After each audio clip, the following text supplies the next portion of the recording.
Jehovah.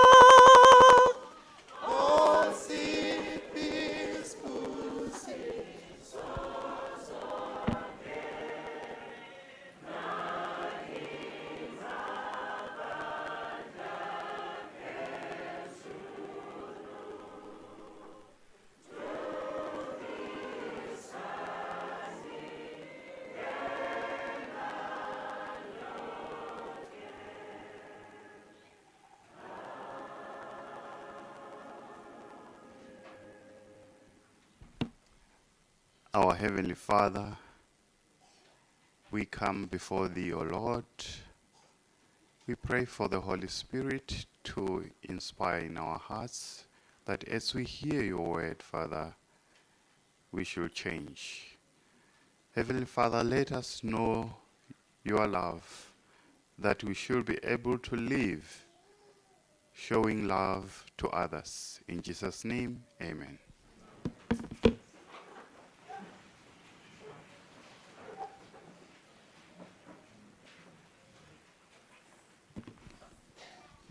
I greet you all in the name of our Lord and Savior Jesus Christ. Amen. God is good. And all the time. Our announcements for today. Next week, which is our family, is also not with us. We'll be having an afternoon program from 3 o'clock. At 2:30, the children will be having a children's program. At 3 o'clock, the family life will have a presentation, and then the Vesper will take place at 5 o'clock. Have a blessed Sabbath.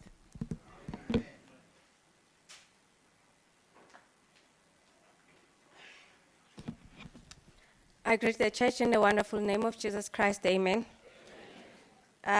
In opening, we shall open our hymns and sing number 100.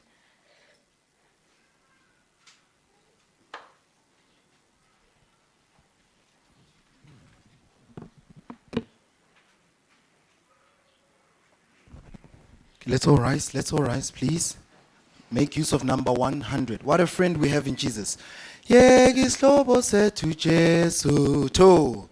Yekislobo sethu Jesu. Oh, twalizono zethu. Kuhle kusakonke ku.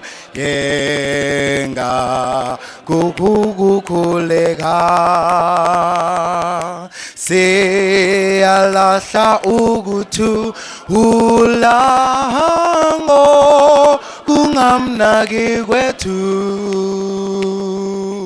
ngoba asangusanga yeko kekuyu Jehova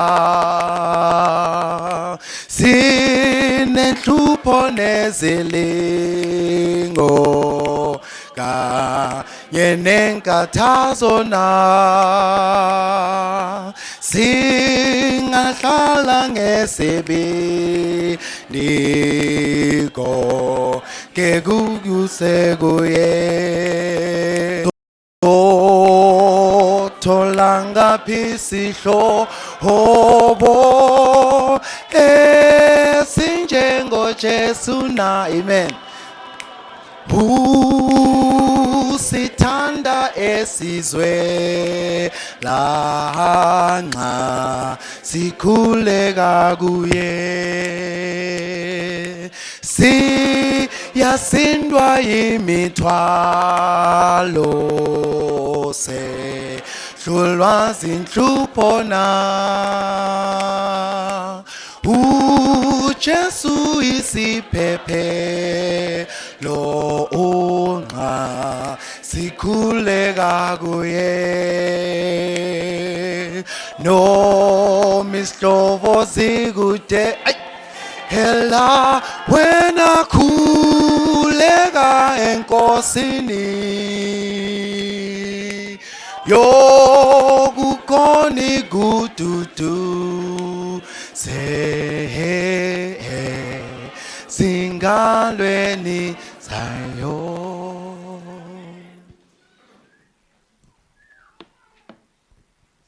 The church may be seated.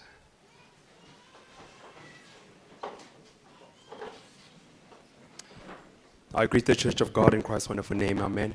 Amen. Amen indeed. For the tithes and offertory reading this morning, we'll turn our Bibles to the book of Genesis, the book of beginnings, and we'll look at chapter 28. Genesis chapter 28, and our focus verse will be 22.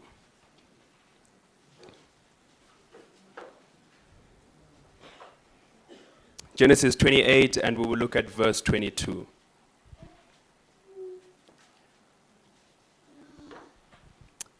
As we are turning there, I will read from the tithes and offertory readings for 2020.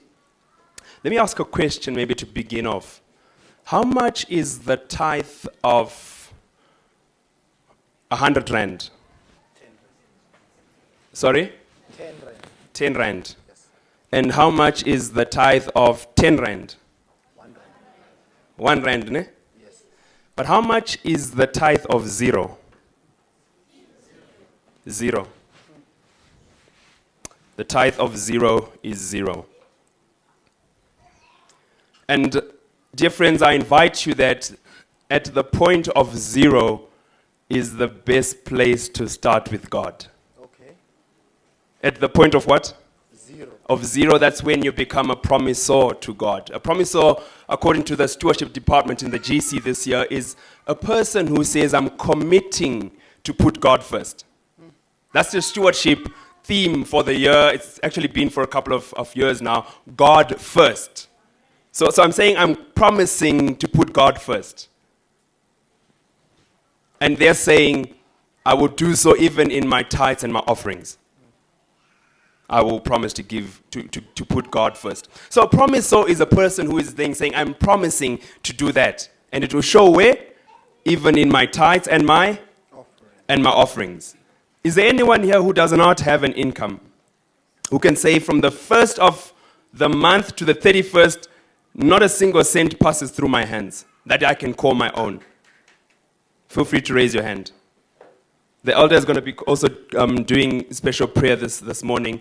He can then remember you as well in that time of prayer. That, because remember, we don't earn an income to give tithe. We earn an income for what? For a living. But in what we earn an income, we then return tithe on that. So when we say we want to know if you earn an income, it's not because we want you to return tithe. It's because we're saying God needs to bless you so that you can survive. But in your survival, remember God. Put him what? Put him first. So is there anyone who does not have an income, who says from the 1st of the month to the last of the month, nothing passes through my hands? Siyabonga, God sees you. Now, what I'm saying is, of you, God is saying, if you have nothing that is yours, go and borrow so that you can return tithe. What do you do? If you've got 0, how much do you return tithe? 0. Genesis chapter 28, verse 22. The Bible reads here, this is a testimony of Jacob. And this stone which I have set up as a pillar shall be God's house. And of all that you give me, I will surely give you, a tenth to you.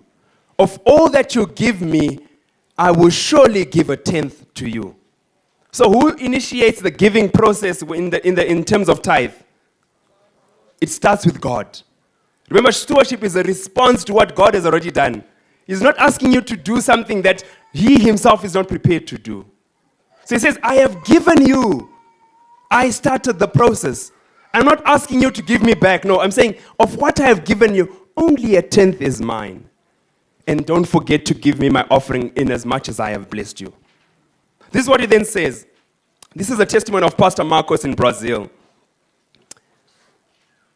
So he goes and he speaks about the 10%, like I already had alluded to. And then he says, if you're a promiser but you don't have any income, you give 0 as tithe. You give how much? 0 as tithe because you do not have any income. And 0 as your promise, your regular percentage-based offering. And are you unfaithful when you do that? You're termed what? Faithful. So a 0% person can be more faithful than a 1,000 rand person. Are you hearing me, church? A 0% person can be more faithful in God's eyes than a 1,000 rand returning person. Why? Because you might be returning 1,000 rand of 100,000 rand income. You're a thief in God's eyes. But you might be returning 0 on a 0 income. You're faithful in God's eyes. What is important is not how much you bring back, but the faithfulness which you bring back. And that's what God is asking in promise. And then the pastor suggested that those who had no income pray, Lord, you know that I've decided to become a promisor, but I don't have any income. If you want means to forward your work in the earth, please give me an income. From everything you give me, like Jacob, he's promising, I will return tithe and give a percentage-based offering. And so that's what Marcus Bonfim, the author of the text, and the current GC Stewardship Director did. Here's the appeal, Bazalwane, as we pray. As the Lord is always the first to give, He invites us to give back to Him only after He has first given us something. We give every time we are blessed, not in order to be blessed, but because we have already been blessed, recognizing Him as the originator of all that we have. That's my invitation to you, church, this morning, that let us become promisers, that we will be faithful in putting God first, in returning a faithful tithe based on our income, and also a percentage-based offering. May the Lord bless a blessing rather may He add a blessing to the reading of His word, as we put Him first.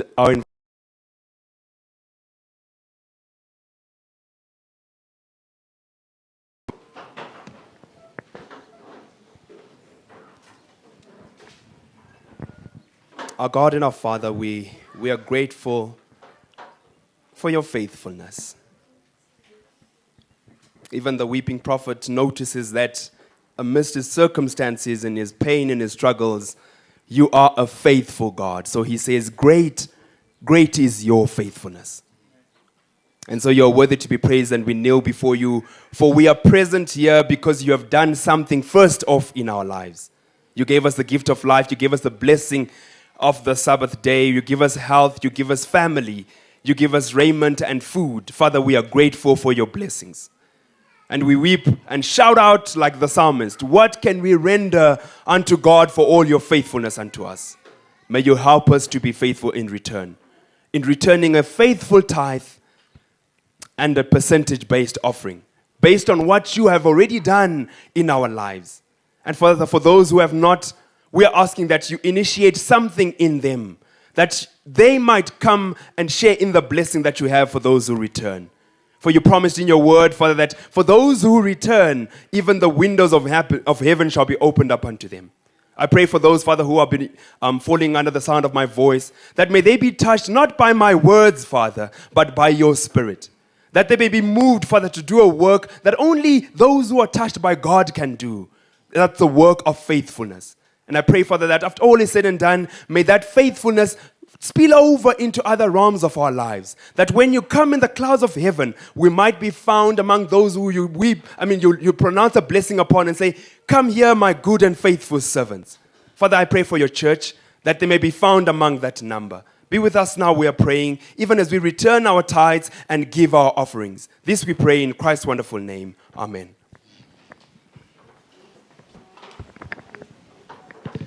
We are singing number 186.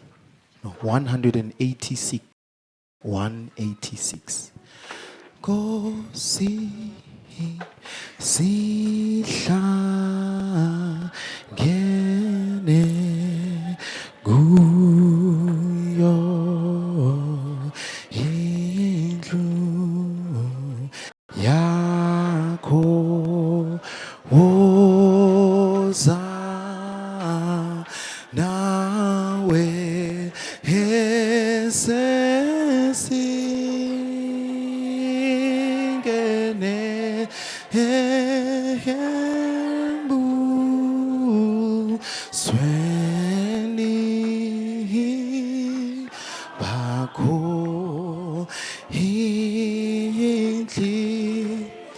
inhliziyo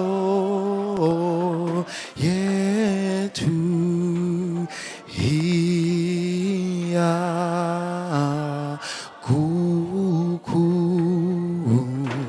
lela nawo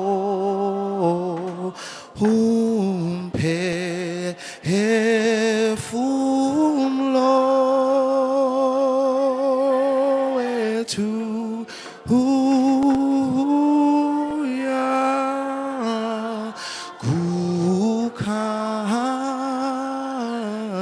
kukhalela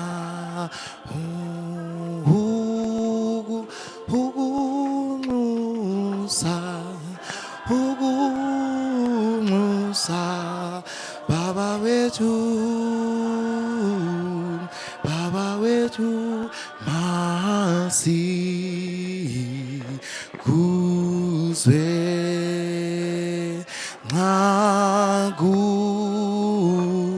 phenywa izwi lakho nawe masikuzwe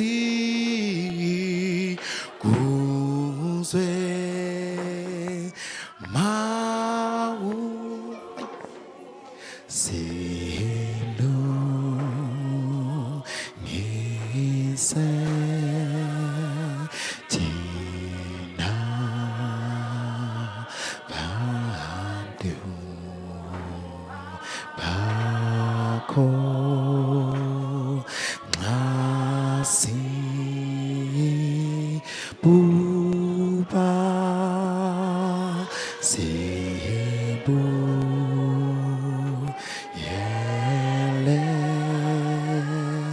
otu ulwini. Amen, amen, amen. Amen, amen, amen, amen, amen. Amen.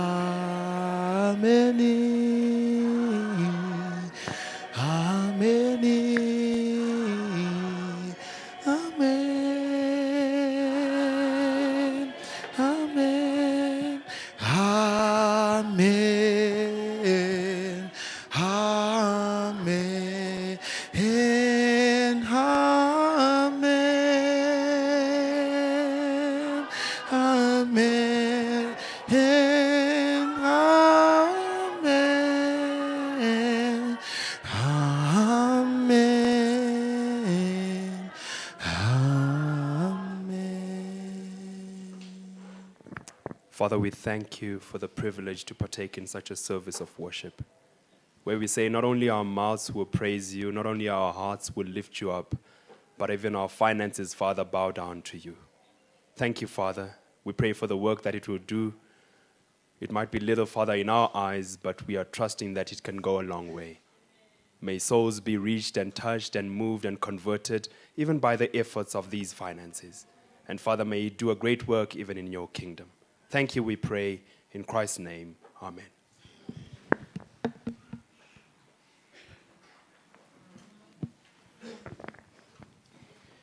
I greet you, Bazalwane, in the name of my Lord and Savior Jesus Christ. Amen. Amen. God is good All the time. all the time. God is good. Siyambonga uNkulunkulu. We thank God for sustaining our lives.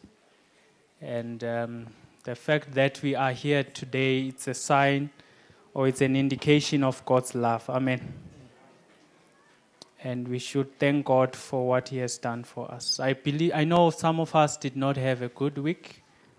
Some of us had a good week. But every one of us, there is something that we need to thank God for. And this is the time that is created in the program where we talk to God. Because you cannot come to God's house and not have a chance to communicate with God through prayer. Then that house has stopped to be a house of God or a house of prayer. So we will all talk to our God in our hearts. Someone will lead us or I will lead in prayer. But there's something that I want to just address, and also not because it's a concern to me only, but it's also a concern to God. I'll continue with the theme of stewardship, of putting God first. I'll read Christ's Object Lesson, just one line, in fact 2 lines there, page 342. Christ's Object Lessons, page 342. It says, our time belongs to God. Every moment is His, and we are under the most solemn obligation to improve it to His glory. I'll repeat again. Our time belongs to God. Every moment is His, and we are under the most solemn obligation to improve it to His glory. May God bless the reading of His word in Jesus. Amen. The issue of stewardship is not only about money.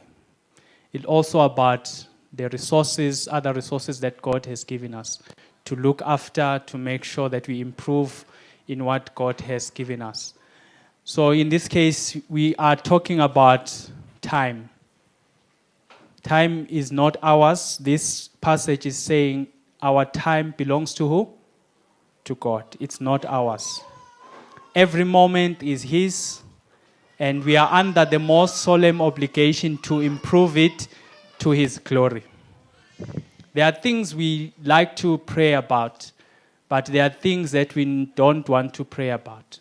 The issue of time is a factor in Kempton Park we need to address, not because it offends the leaders of Sabbath school or elders, but it's a huge concern to God, because time is not ours, it's God's. He has given us, He has borrowed us time to do what? To improve it to His what? To His glory. So whatever time we are given, God is expecting us to use it wisely. I'm going to talk about the appointments that we make with God as a church. When we approve a program in the church and say we're going to start a Sabbath school at 9 o'clock, and have a main service at 11 o'clock and finish the program at 5 or 6. And we approve that as a church. We are all saying, yes, this is what we want to do. And we are making a commitment to God. It's an appointment we are setting with God to say, this is how we want to spend your day with you. But amongst us, there are church members who don't seem to see that as a covenant or as an agreement with God, who will choose to come at their own time for church service. Remember, I said time is God's, it's not ours. People say, it's my time, I will sleep and approach or come to church at 10:30. I've argued with 2 types of people in the church who are saying, when I say you always come late, they say I don't come late to church. I come on time, the time I've determined. I'm always on time. So if I plan to come to church at 10 o'clock, I'm on time. Because they set the time for themselves. It's their time. Forgetting that we have made a commitment with God to say, this is the appointment with you, God. We want to start the program with you at 9 o'clock. And some of us don't want to see that as an agreement, as a commitment with God. We start Sabbath school with 5 people in the church. We know people will come at certain times. Some will come 10:30. Some will just come for the main service. And that is not a correct thing. If you're starting to get tempted to say you can start church at any time, that's not how God operates. We have made a commitment to start the program at 9 o'clock as a church, and we are always expected to be here at 9 o'clock. We are not forcing you, but we are saying if that's an agreement with God, let us keep the promise that we've made to God. You know what happens? This is not written anywhere. We have made an agreement to say we're starting at 9. This is my imagination. Angels are here at 7 o'clock to make sure this roof is stable, to make sure the walls are safe for the God's people to come and worship, to make sure the atmosphere, everything is sorted. At 9 o'clock, the angels are ready to welcome us. And some of us do not come, and some angels get disappointed. And God gets disappointed. So this is my imagination. If you have an appointment with God, how can you not keep it? This week I had an incident. I was rushing to work. Was it on Wednesday? Rushing to work, and I bumped into somebody because I was wanting to be on time. I caused an accident trying to rush to work, to keep time for myself. It's something I could have changed to start at the latest, but I wanted to keep the time I set for myself. Kangakanani ngoNkulunkulu. We're so relaxed, bazalwane, and it's not my concern only, but God is not happy with what we are doing. We rather change the time if 10 o'clock suits us and start church at 10 and have an appointment to start church at 10 with God. So I want to pray now for people who are saying, the second type of people I argued with in the church. I said the first ones are those who say, I'm never late. I keep the time that I set for myself. The second group of people that I've argued with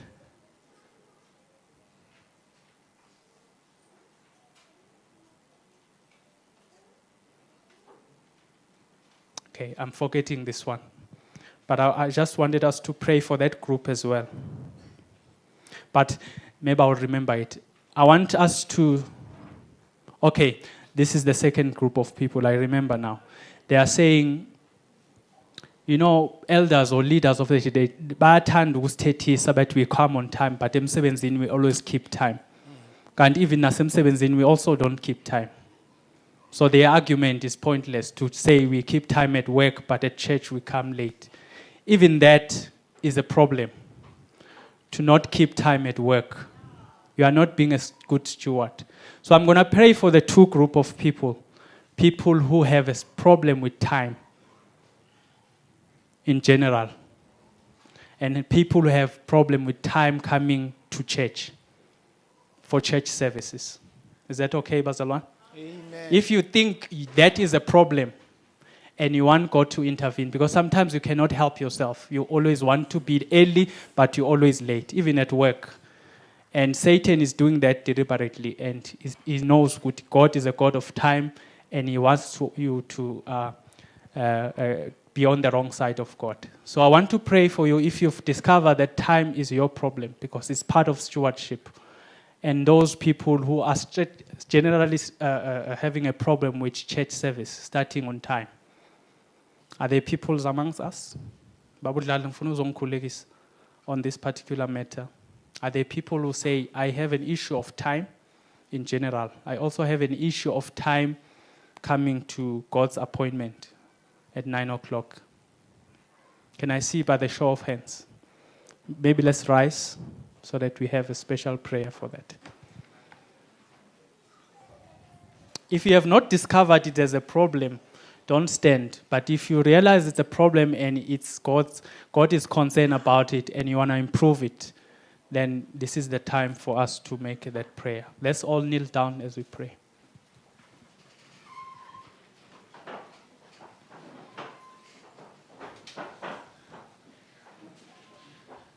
Baba wethu sezulwini mdali wethu, we thank you, Lord, for this opportunity to come before you. We thank you for all the good things that you have done for us throughout the week. And we thank you for this day, Lord, where we can come to your house and worship you and come and listen to you speak to us. This morning, Lord, you are reminding us of the importance of putting you first in everything. You are reminding us that we are stewards. We have been entrusted with resources, and we've been given some things that we need to take care of. One of those things is money, and one of those things is time. In your word, you are saying time is yours. Every moment belongs to you. There's nothing for us. We are kneeling at this time, Lord. We ask that you intervene in our situations. Some of us have struggles with how we manage time in general. at work, at school, even at church, Lord. We are struggling, and we have not seen this as a problem. Some of us are struggling just for church programs. We are early in other things. We keep time in other things, but not when it comes to things of the church. Lord, we recommit ourselves to say, we start the church at 9 o'clock. And we have an appointment with you from 9 o'clock. We ask that you help us, Lord, to keep that appointment, to honor that appointment, because your angels are here at that time. You are here at that time waiting for us. Help us, Lord, not to disappoint you. Help us, Lord, not to also disappoint the people we work with at school. Let us be people who keep time, who manage his time wisely. We know that this is coming from you. It may be a small thing, but it is a big thing to you. Help us, Lord. Forgive our sins, even those who did not raise their hands. Let them realize that it is wrong. It's not Christ-like not to keep time. It's not Christ-like not to manage time wisely. Help us, Lord, as a church, especially Kempton Park Central. We are relaxed so much that we think it's right, and it's not right, Lord. Help us, and I ask and believe that you will hear us and answer our prayers. This is my prayer. In Jesus' name, amen. Bawethu sezulwini siyabonga Jehova ukuzwa izwi lakho lisikhumbuza ukuthi wena uyinkosi yesikhathi, wena umdali, wena owenze ukuthi sibe khona ngesikhathi esifanele. Jesu awuzange udale izinto budlapha, walungisa ngendlela efaneleyo, wenza usuku, wenza ukukhanya, ekugcineni wenza thina sosenzele nesabatha. uNkulunkulu onomusa unothando, uSathane usidonsile wasisusa entweni ezilungileyo, wasenzela ukuthi sibone zonke izinto ngathi ziyafana and zifanele ukwenza ngendlela yethu. Inhliziyo Jehova ikhetha into ezimbi njalo. Izwi lakho lifundiwe ngokuba thina uthe sizinceku, inceku uNkulunkulu yenza ngendlela efaneleyo. Sifundise ukugcina isikhathi, siyacela Jehova. Udliphize inhliziyo yelitshe, ufake inhliziyo evumayo, ekwaziyo ukuzwa nokulalela. Bese ke Jehova uwenza ukuthi amawashi ethu nama cellphone ethu siwafake ku-alarm ezosivusa ngosuku lweSabatha kuze sifike ngesikhathi. Siyakucela Jehova ngoba uSathane uyasilalisa size siphuthelwe ukuze endlini yakho ngesikhathi esifanele. Siyanxusa Jehova ukuthi kusukela namhla namanje silangazelele ukufika esabatheni lakho elizayo elilandelayo ngesikhathi. Siyakucela Jehova, izandla zizibonile ezizwile izwi lakho malifundwa ukuthi Jehova bayalangaza, bayacela uxolo ukuthi sonke size endlini yakho ngesikhathi. Umusa wakho nethando lwakho Jehova alibike komunye nomunye onqwenelayo ukuza ngesikhathi endlini yakho ngosuku lesithembiso. Lo umthandazo wethu sibandla sicela kuwe Jesu, sikhonakalise ngenxa kaJesu Kristu inkosi. Amen.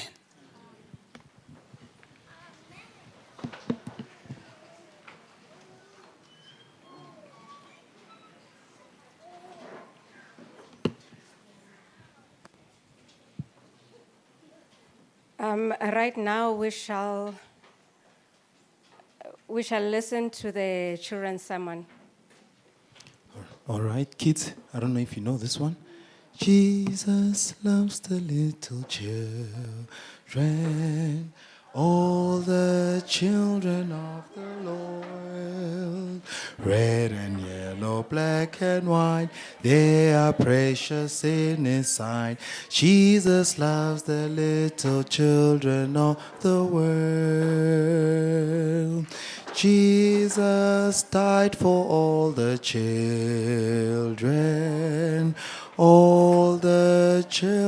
of the world.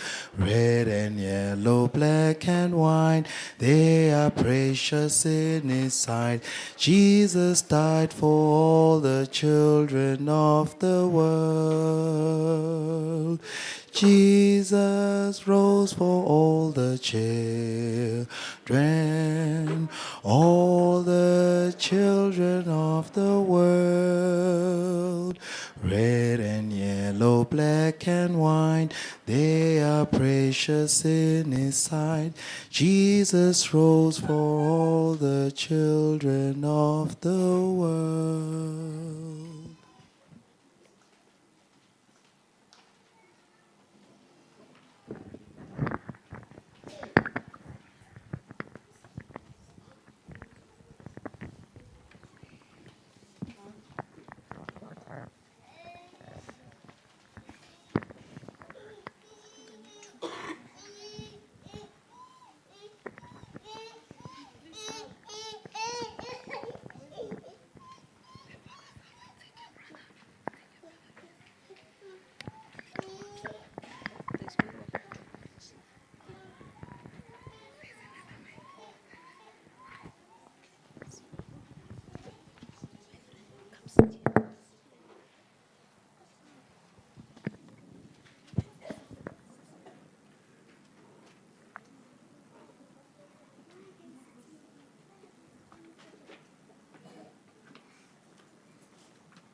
What can I wear today?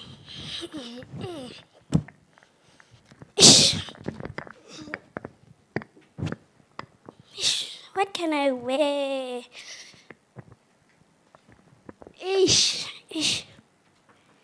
Come in.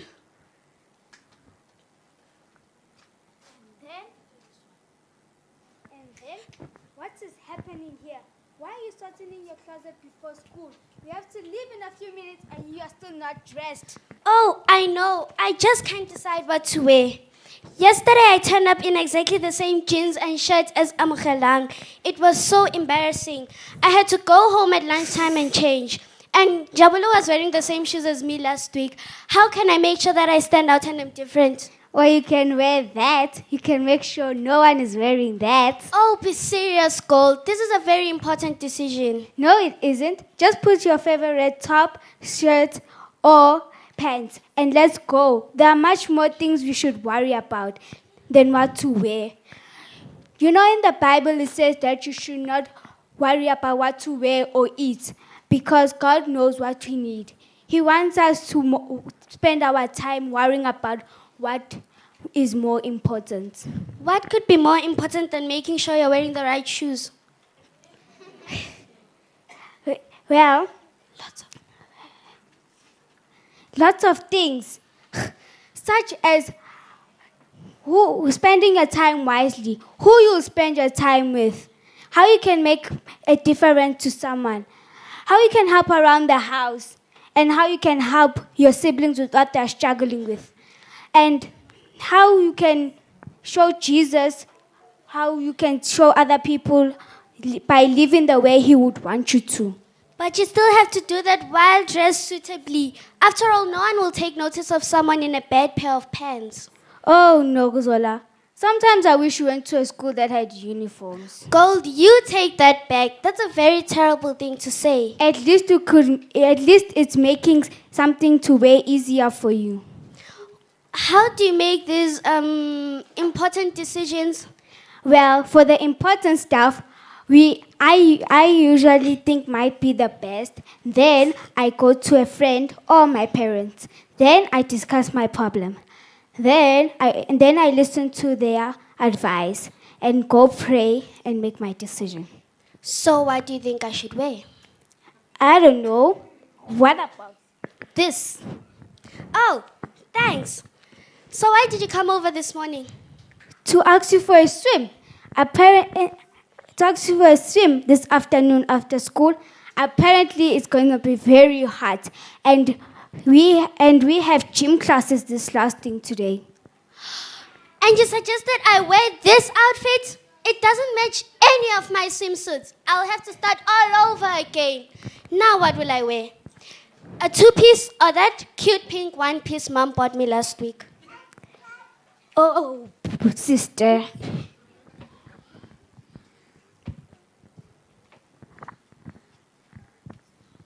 Deuteronomy 30, verse 19 to 20.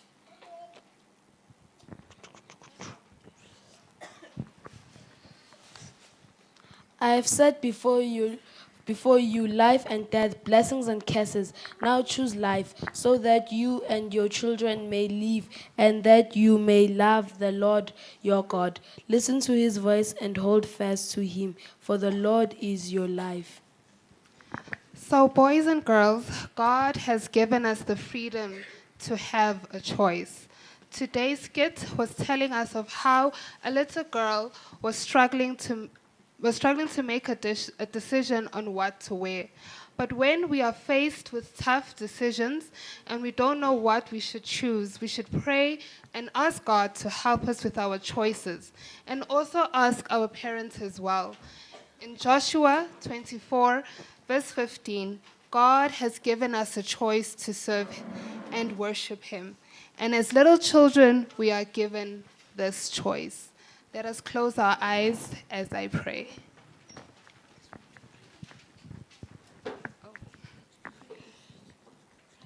Let's pray.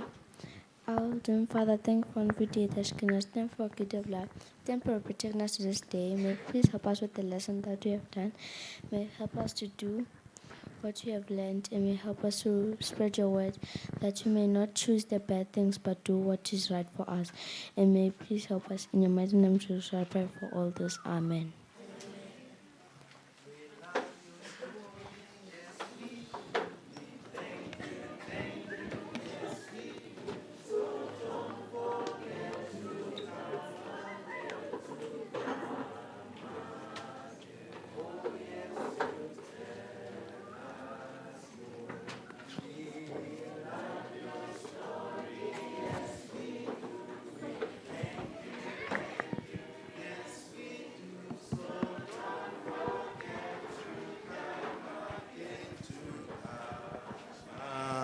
Again, oh yes, to tell us more.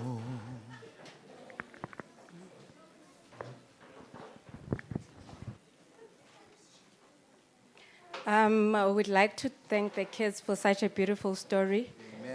It's funny that most of the time we become late as adults because of the same thing, worrying about what to wear. And I'm shocked that even kids go through the same thing. I thought it's us. So we thank them for reminding us that there are more important things to worry about than clothes. I'm gonna introduce the panel up front. The person who did the special prayer for us is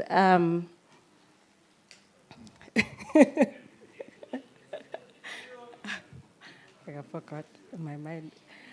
Okay, it's Siyabonga. Amen. Can he please stand? Amen.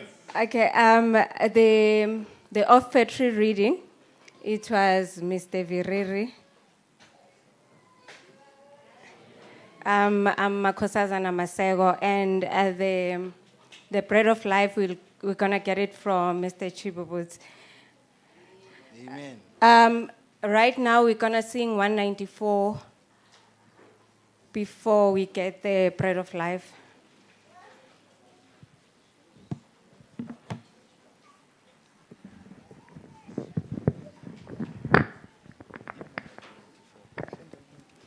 Let's stand. Number 194. Kuhle endaweni zonke. 2. Kuhle endaweni zonke ngothandwe khaya. Kuhle umsindo wonke ngothandwe khaya. Ukuthulane nala kuchume yonke nawo isikhatha sizwakali ngothandwe khaya. Uthando ekhaya isikhatha sizwakali ngothandwe khaya. Okay, we will have a little bit of a stretch and then we stop. All right. The second verse. Gujagule 2. Gujachulwe kukwene ngothandwe khaya. Kakhulu sikanulo ngothandwe khaya. Indlela ihloji siwe yonke ndawo imile konke kujabulise ngothandwe khaya. Uthando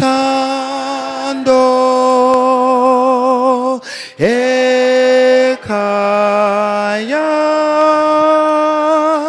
isikhatha sizwakali ngothandwe khaya. Yes.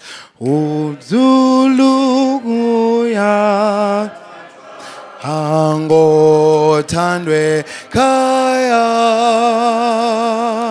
Umhlaba ugcwele ubuhle ngothandwe khaya.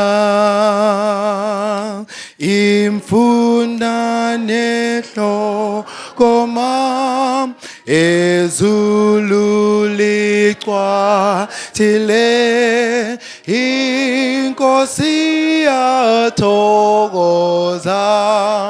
ngothandwe khaya. Uthando ekhaya isikhatha sizwakali ngothandwe khaya. Jesu enze owakho ngothandwe khaya. Ngizidele njengawe ngothandwe khaya. Ngophepha engoni ngengakhathazwa bubi ngibusisiwe kuwe ngothandwe khaya. Uthando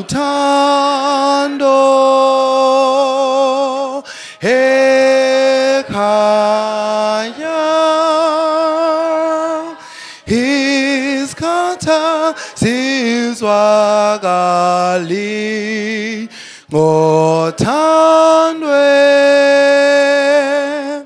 khaya. Amen.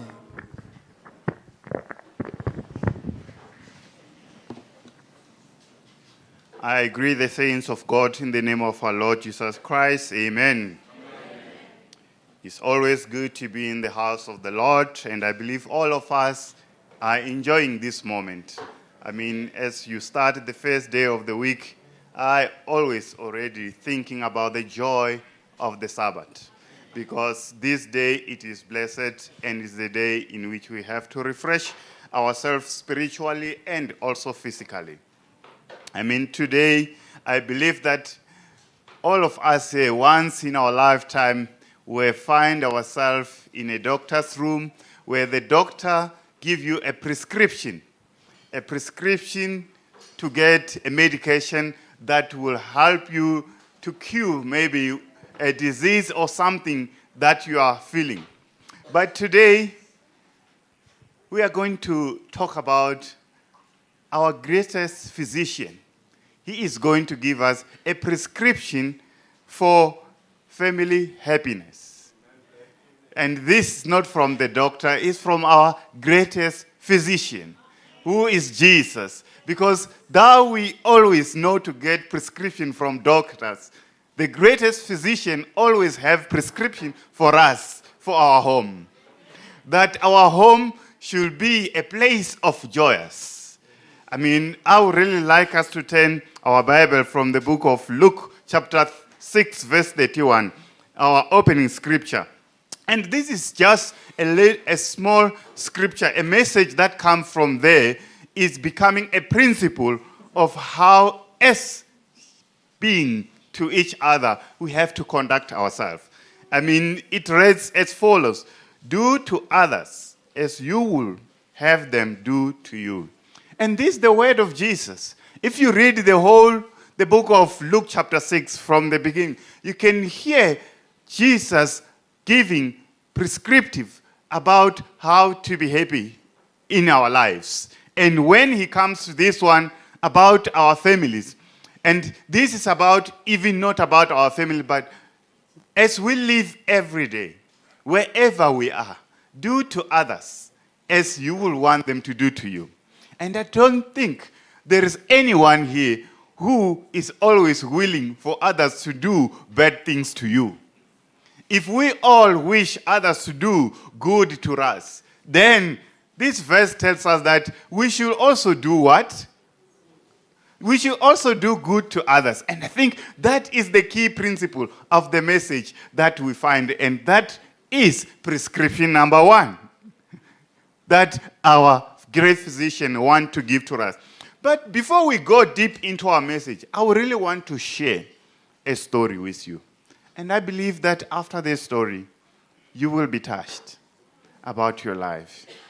We are told here of a pastor. They say a pastor decided to observe people who come quietly and pray at his church. And one day, they say a door was open, and an old man wearing a ragged shirt came through the foyer and straight into the sanctuary. He approached the platform, and he kneeled down, and he bowed his head. A few moments, the bedraggled-looking man got up and left. In the following days, always at noon, the same scene repeated itself. And each time the visitor kneeled in the front of the church, he also set down a lunchbox next to him. And the pastor's curiosity rose. What is happening here? He approached and asked the stranger what he was doing. But he was knowing he was praying. The elderly man said his name was John, and that he was a factory worker at nearby neighborhood. And he explained that each day after eating his lunch, he reserved time to pray. He chose to spend a few quiet moments with God in this church, since it was the close to his workplace. The worker then whispered to the pastor the simple words to his daily prayer. So he wanted to share what is the prayer that he has to pray every day, and what a simple and a powerful prayer. And the strange man said to the pastor, "My prayer every day is as follows. Here I am, Lord. Once more, I want to tell you how happy I am since we have become friends. Thank you for forgiving all my sins. Though I don't know really how to pray, I just want to express my desire to love and to live for you today." Those were the words that the old man always pray each day. The pastor turned at the genuine faith of the man wearing these dirty clothes, kneeling beside him. He told the factory worker that he is always welcome to come and pray to his church. The kneeling visitor replied and said, "Thank you. Now it's time for me to go." And he quickly left the church. Then the pastor quietly knelt at the same spot with reverence that he had never before, the same spot that the old man was kneeling. Something amazing happened to the clergyman. He had a powerful encounter with God. And that was what the pastor was telling himself, that something here happened with this. He had that encounter with Jesus. Tears ran down his face as he repeated the old man's prayer. Now is the pastor repeating the old man's prayer, which I think today we should also, as we go through this, repeat the old man's prayer in our heart. And the pastor now says, "Here I am, Lord. Once more, I want to tell you how happy I am since we have become friends. Thank you for forgiving all my sin. Though I don't really know how to pray, I just want to express my desire to love and to live for you today." This is the message of prayer, a simple prayer, but with a big message.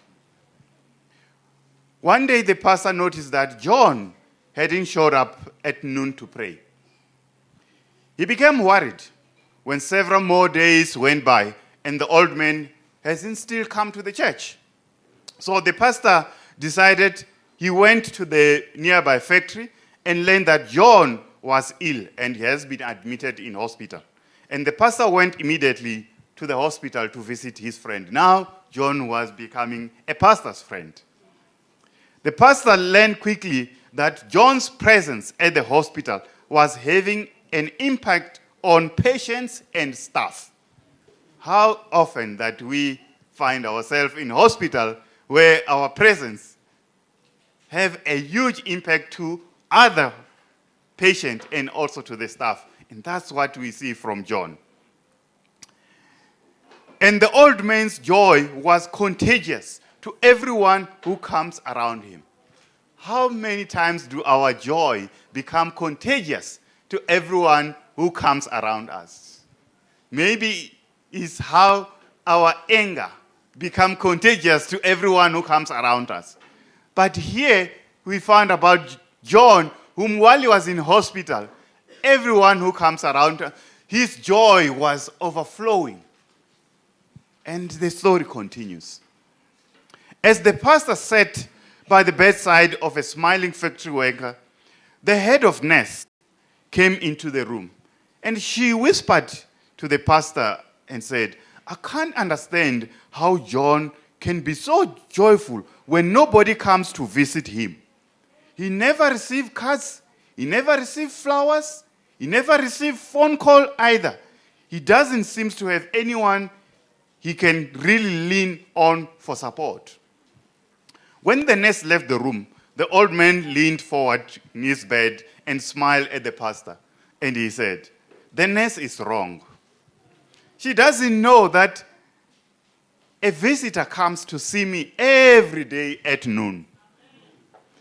My dear friends sat by my side, hold my hands and look at me and say, that's Jesus now. I want to tell you how happy I am since we become friends. I love to hear your prayer and think about you every day. I'm here today to tell you, keep loving and living for me. When we thought that when we pray, we are praying on our own, that's the time when Jesus is with us. And Jesus visited John all the time at noon because that was the time of engagement. And the lesson that I wanted us to pick from this little story was we need to set time every day for prayer. We need to make Jesus to become our friends because we don't have any friend than Jesus. That's why we're singing, what a friend we have in Jesus. There's no other great friend than Jesus. He will always be there when other people see us like no one comes to visit him. While in our heart we know, you don't know that every noon I have a friend who come and sit and say, I like to hear your prayers. I like to hear you saying that you want to love and living for me. Love Jesus and live the love for Jesus for others. Because without love that we got from Jesus, how will we live for others? Make your joy to be contagious to everyone who comes around us. That's one important thing. Our joy should be contagious to everyone that comes around us. Jesus will always be with you every time you set times to engage him. I mean, from this little story holds key to family happiness. As I've said, today we are here to get the prescription to family happiness. And I believe all of you will be listening so that as we leave that door, you will have your prescription at hand so that you can use it at home. And this prescription is about loving and living. And what does that mean to us? Let's listen as we hear. What is loving and living? Become a prescription for family happiness. This formula is also found in our Bible text. The Bible text that we open with that say, do to others as you will have them do to you, in Luke chapter 6. Loving and living. I mean, this is a common point between the prayer of the factory man and the words of Jesus. Both speak about loving and living. The factory man talks about that he lives for Christ. He loves him and he lives for him. Both this verse teach us about being a happy family. In order for a man to be a good husband, he must know how to love and how to live. So if you are a man to be a good husband and you don't know how to love and how to live, then you are missing something. The same is true for wives and children, not only to a man. So if a wife wants to be a good wife, she must know how to love and to live. And if a child wants to be a good child, he must know or her how to love and to live. We all need to love others and to live for others. That is the most important thing. We need to love others and to live for others. What does it mean to us? For a Christian, these two words cannot be separated. You cannot say, I am loving only, but I don't live. We have to love others and to live for others. That is what needs to happen for us as Christians. We will fall apart. When we isolate words, action, our feeling from our behavior, our talks from our walk, we create hypocrisy. Loving without living, living without loving, results in a host of family problems. Most of our family problems come from when we want to love without living, or when we want to live without loving. It leaves others in our life feeling empty and lonely when we don't love and live. It leads us to demand from others, and when we don't get what we want, we become critical. Loving without living is a theory without practice. It's merely a mere performance, a display of nothing less. I mean, the formula of good family relationship, it's always contain both loving and living, as we have already said. We erode our family happiness when we separate these two. When we have family happiness and we start to separate loving and living, then we erode it. We start the erosion of, which when erosion happens, later there is collapse. Walk in love because Christ has already loved us. So when we know the love of Christ, we are able to also walk in love, which is living in love. And verse 21 is submitting yourself to one another in the fear of God. So when he talks about a wife submitting herself and the husband submitting to and loving the wife, it also here equal the context of the message itself, which talks about when we're submitting to each other's, to one another, it needs to be in the fear of God. So this message from Paul, if you read it out of context, doesn't mean that when the wife submits, how can a submitting in love can be abused by those who have been submitted to, who is loving? Because then, when the submission become an abusive, is when the one that the submission is being submitted to doesn't know what is love.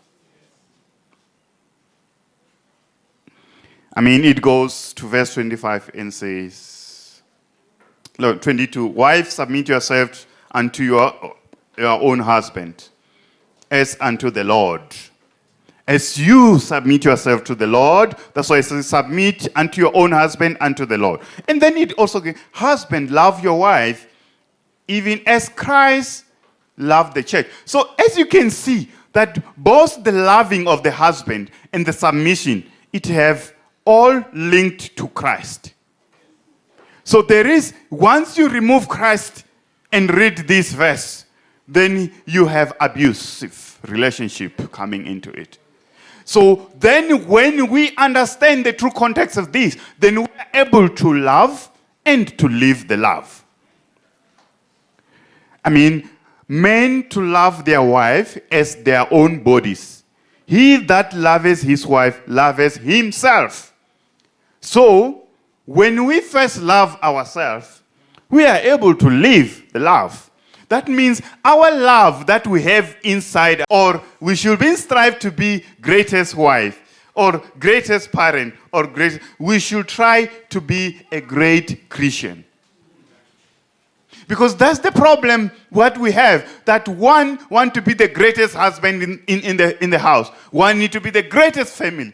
The other, we want to be the greatest parents. And the children want to be the greatest children in the family. And then all conflict happen. So if we all strive to be greatest Christian, that means we all meet at the center of love. And then when we meet at the center of love, then love gets overflown into, and we live the love. The true greatest in the eyes of God is to humbly love and to live for others. All others in our families. Our actions in our family will bring happiness to our home when we combine the two verses of loving and living. These two verses, they teach us that our goal in a family is not to focus on getting our needs met.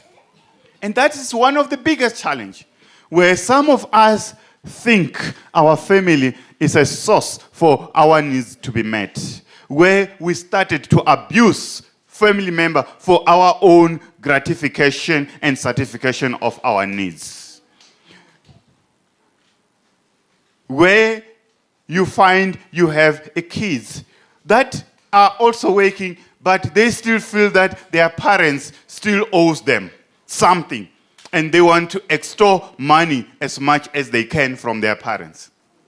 Where you find parents also who are self-sufficient, but still want to extort money from the kids that is still trying to establish themselves, not because they don't have money. And you have siblings that have an elder brother that has helped them for some time. Now, while they are working, they still need to extort from the elderly brother. And you have the elderly brother who might help the younger brother, who now, because the younger brother is working, he still wants to get so much because I help him. And that is not what loving and living is all about. Because then you know what happened when all those circumstances that I've just highlighted happen. There is conflict. And I just talk about sibling husband. Then it also happened within the husband and wife and the kids. And then what will happen is the conflict. Then we start eroding the happiness in our family. I just want us to say that there are many lessons on loving and living that we can bring happiness in our homes. Here are just few ones that I just want to share with you. Serve your family unselfishly. This means that don't expect reward for doing kind deeds for your family. So we should not say, because I help him now, it's my time for cashing in. As a parent, there's no cashing in to your children. You cannot cash in your own children. As elderly or your elder brother, you cannot cash in from your younger brother. And you cannot cash in for anyone that you have helped. That is not what was. So it shows that that was not done out of love.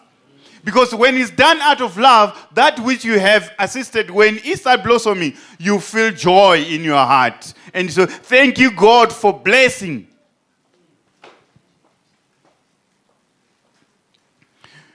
Be willing to give up your rights. When we demand our rights, we ignore the needs for others. It destroys the attitude of service in our hearts. When it starts to say, mine, it's my rights. So when we're willing to give all those rights that mean nothing to us, and we live for others, and that's what the Bible teaches. Align your attitude with the teaching of Jesus. We are inclined not to notice the needs of others when we are concerned about our own pleasures. When we are looking mostly for our own pleasures, we are inclined not to see the need for servicing other people. Serve your family according to their needs. Learn to identify specific needs of all family members and look for a creative way to satisfy them. So it is also our duty to look at our family and see what are their needs. There might be other family members that want what they don't need. So you should be able to know that, so that you show the love. When somebody has a need, that's when you living the love, you are able to be there to service the need of your family. But it might not be the want, because the want might not be necessary, need to be assisted, because it's not necessary. Be genuine servant. Put yourself into the shoes of other family members. Empathize with them. We need to be servant. When we see ourselves as servant, in our family, then we should be able to experience our love and living the love of Christ through our family members. The results of good family relationship. What is this all about? I mean, at this point, after all that I have shared, some of you might be thinking now that happy family requires everyone to be like a saint, eh? Maybe some might be thinking that then we need to be a saint to have a happy family. But this might be partly true and partly false. Because the Bible clearly states that I am God, I am the Lord, your God. Consecrate yourself and be holy, because I am holy, in Leviticus chapter 11, verse 45. If you think it is your family member who want you to be a godly person, keep in mind that the Lord first called you to live for him. So it all starts from us living for God, not us expecting other family member to be the saint. But let us know that God expects us to live for him. A saint is the best sense of the word. Is someone who gives him or herself completely to God. So if we really want to be saint, that means we need to give ourselves completely to God. By giving ourselves completely to God, that means we have a friend in Jesus. And when we have a friend in Jesus, that means we have experienced the love of Jesus. When we experience the love of Jesus, that means we live the love of Jesus to others.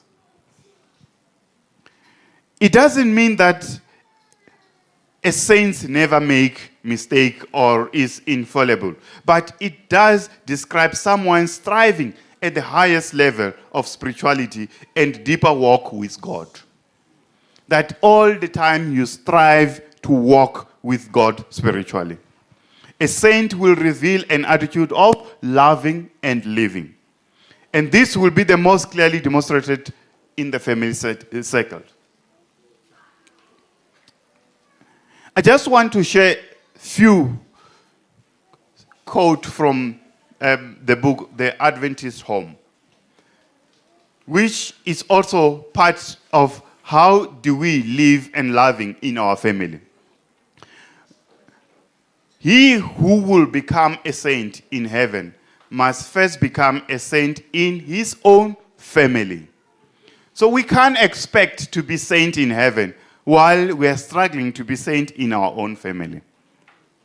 So for us to have the family happiness, we should all strive to be saint in our own family first. Just as you conduct yourself in your life, you are registering in the book of heaven. So whatever we do in our home, we are registering into the book of heaven. We don't get registered by sitting here in the church. When we are acting in our homes, the books of heaven are being written about our character. That as we live. So you will find that most of things written in books of heaven is when we are in our family. But the question is, what is it that is written there?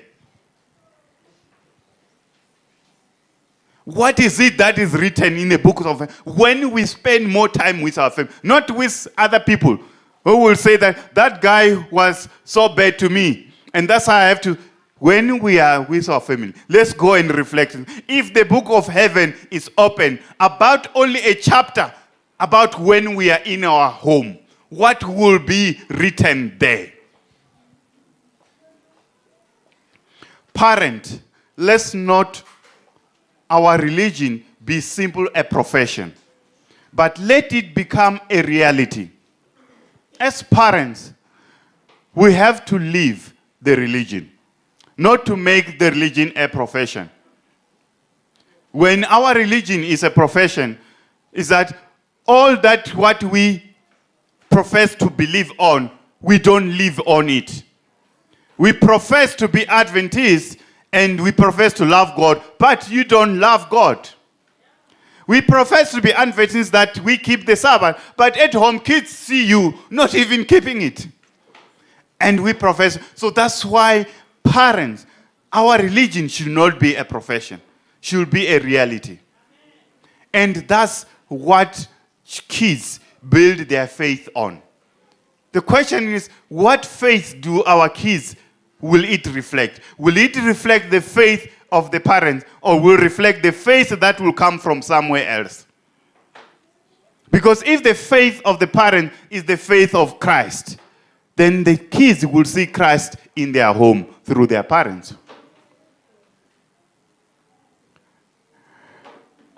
Where religion is a practical thing in the home, great good is accomplished. A lot of things is accomplished when we do that in our home. As we see, where there is lack of home religion, a profession of faith has no value. So we can say so much about our profession of our faith, and we can't live it. It have no value in our family and all the people that will live around us.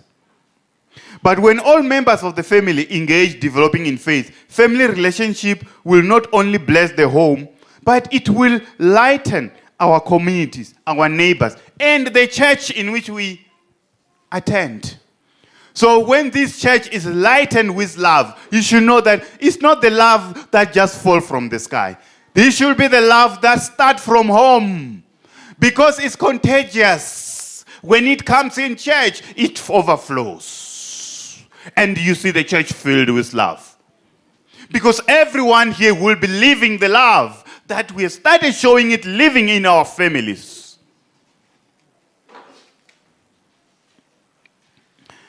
I would really want to say that God's prescription for family happiness has two ingredients that works together. It's about loving and living. This is about we learn God's love and we understand what is God's love. When John 3 verse 16 says, "So God so loved the world that he gave his only begotten son." And God was saving us, showing love. And then it goes to say, anyone who have get the love of God in his heart will be able to manifest that love through his living every day. That is something we should take away from this message. That if we see ourselves not living the love, we should ask ourselves, do we really understand the love of God first? And if then, we might have to start to reposition ourselves to say, where do we start? It starts at Christ. If we separated loving and living, then we become worthless. To live without loving or to love without living, it is meaningless. Because love needs to be seen in action through our living.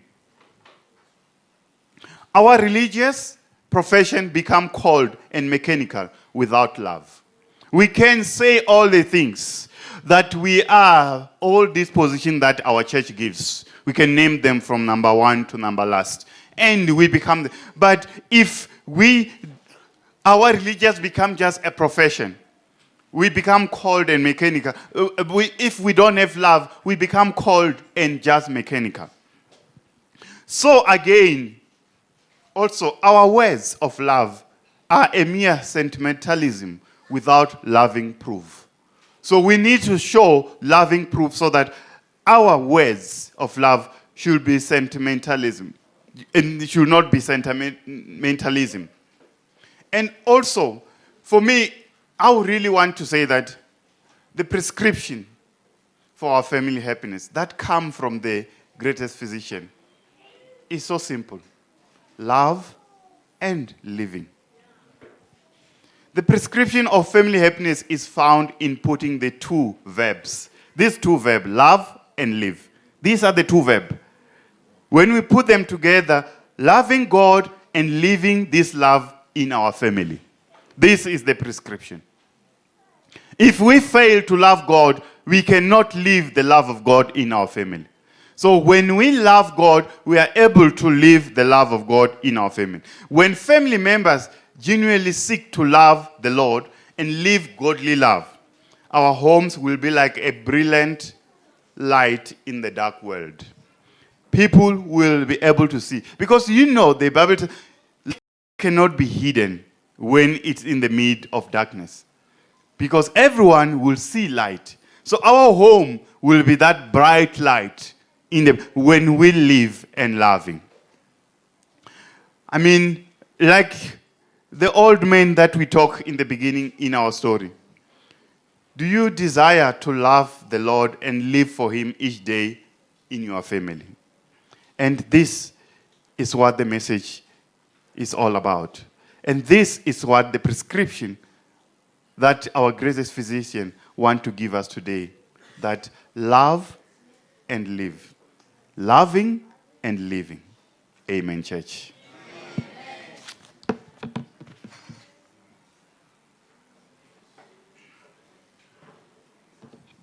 Amen. In closing, we're going to sing 194.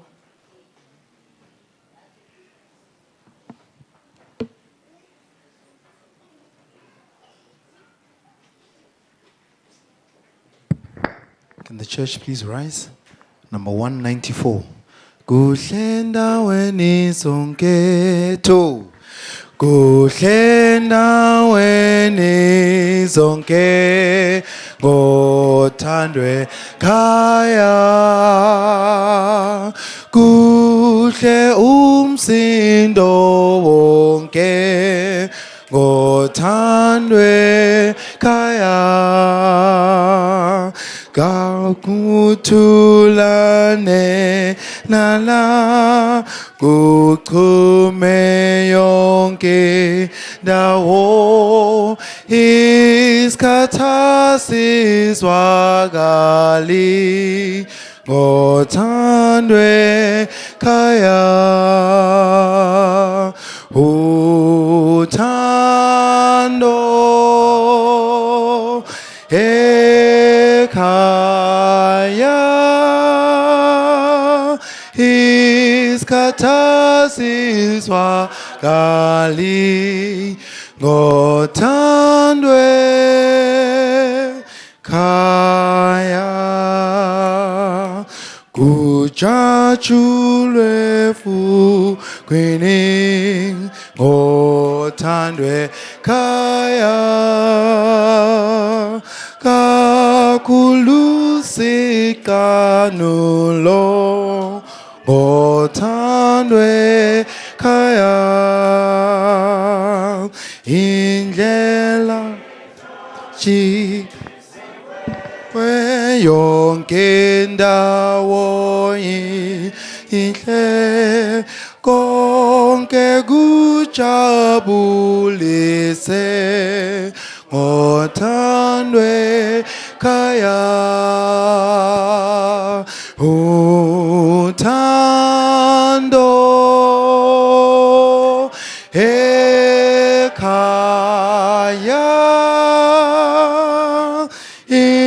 isikhathi zwakali ngothandwe khaya phezulu kuyashathwa ngothandwe khaya umhlaba ugcwele ubube ngothandwe khaya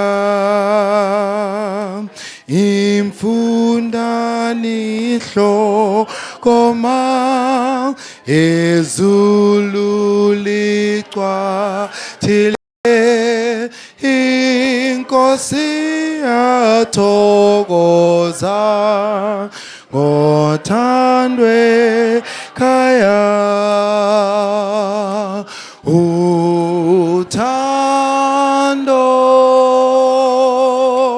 ekhaya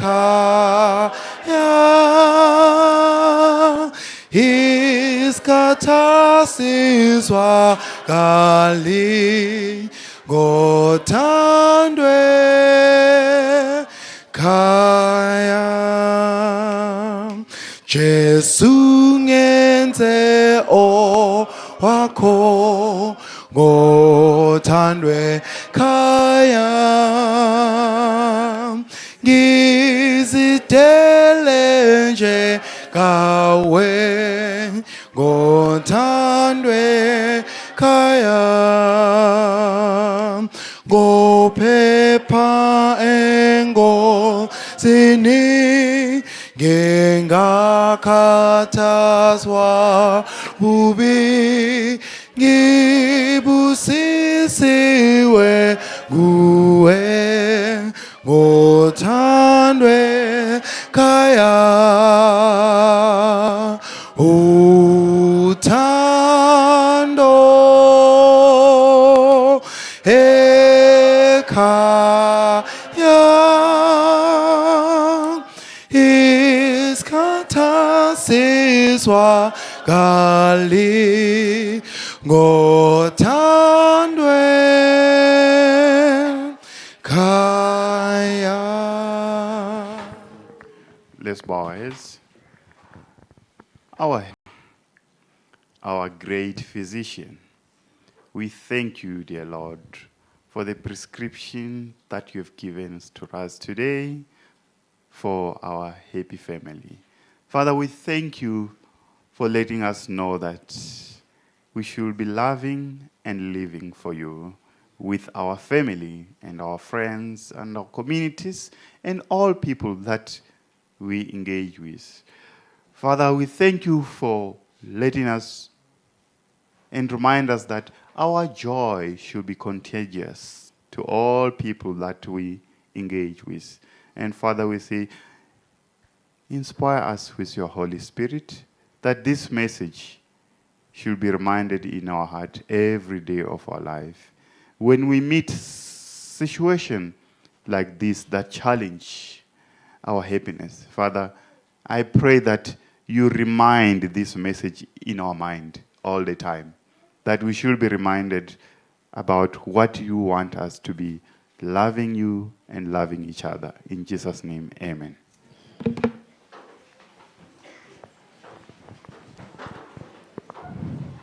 All right. We want to thank the church for coming out today. Let me see the hands of those that are blessed today to be here. Hands? All right. Thank you very much for coming. Last week I promised that I'm going to give details for the music. I have the details, so I'm going to give them to you in less than a minute. Okay? The pastor there, Mr. Mapanga, he is the director of the music. I like what he said. He said that the choir is not about the number of voices.